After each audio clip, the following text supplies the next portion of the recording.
ప్రతి పథకము ప్రతి మనిషి కూడా అర్హత అన్నది మాత్రమే ప్రామాణికంగా తీసుకుని ప్రతి ఇంటికి డోర్ డెలివరీ చేసిన ప్రభుత్వం వైఎస్ఆర్సీపీ ప్రభుత్వందైతే, జగన్మోహన్ రెడ్డి ప్రభుత్వందైతే ఈరోజు కేవలం తెలుగుదేశం పార్టీకి ఓటు వేయలేదని, కేవలం చంద్రబాబు నాయుడు గారికి ఓటు వేయలేదని, కేవలం ఓటు వేయలేదన్న ఒక్క కారణంతో ఆస్తులు ధ్వంసం చేస్తూ ఉన్నారు, మనుషులను కొడతా ఉన్నారు, కొట్టి మరి కేసులు పెడతా ఉన్నారు.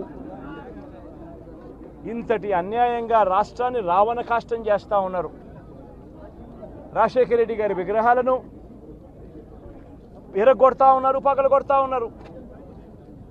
ఇవన్నీ ఏదైతే చేస్తూ ఉన్నారో ఇవన్నీ కూడా శిశుపాలుని పాపాల మాదిరిగా ఇవన్నీ కూడా పాపాలు పండుతాయి.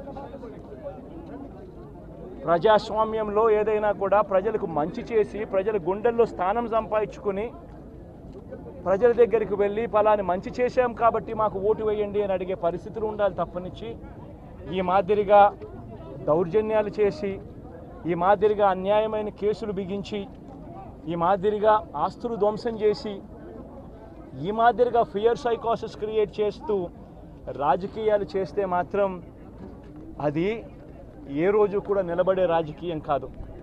తాత్కాలిక మేలేదైనా జరుగుతుందేమో తప్పనిచ్చి తర్వాత ఓటు వేసేటప్పుడు మాత్రం ప్రజలు ఇవన్నీ కూడా ఖచ్చితంగా గుర్తుపెట్టుకొని లెక్క జమ చేసి చంద్రబాబు నాయుడు గారికి గట్టిగా బుద్ధి చెప్పే పరిస్థితులు రోజులు కూడా తొందరలోనే ఉన్నాయని కూడా ఈ సందర్భంగా చంద్రబాబు నాయుడు గారిలో మార్పు రావాలని సందర్భంగా కూడా తెలియజేస్తా ఉన్నా.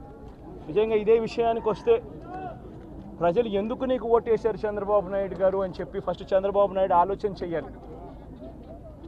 ఒకవైపున వైఎస్ఆర్ కాంగ్రెస్ పార్టీ ప్రజల్లో వ్యతిరేకత వల్ల ఓడిపోలేదు, ప్రజలకు మంచి చేసి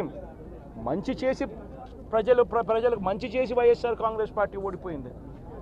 ఎందుకు ఓడిపోయింది అని అంటే చంద్రబాబు నాయుడు చేసిన మోసపూరిత హామీలకు ప్రజలు కాస్తో కూస్తో కొద్దిగా ఇదే ఆ 10% కాస్త అటువైపున షిఫ్ట్ అయ్యి చంద్రబాబు నాయుడు గారు అధికారంలోకి వచ్చిన పరిస్థితులు. మరి చంద్రబాబు నాయుడు అధికారంలోకి వచ్చిన తర్వాత ఈరోజు రైతులకు తాను ఇస్తానన్న రైతు భరోసా 20,000 రూపాయలు ప్రతి రైతన్నకి ఇస్తానన్నాడు. వ్యవసాయం స్టార్ట్ అయింది, ఖరీఫ్ మొదలైంది, పంటలు వేగంగా వేస్తూ ఉన్నారు రైతన్నలు. ఇంతవరకు రైతు భరోసా 10,000 20,000 రూపాయలు ఇస్తానన్న దానికి అతి గతి లేదు.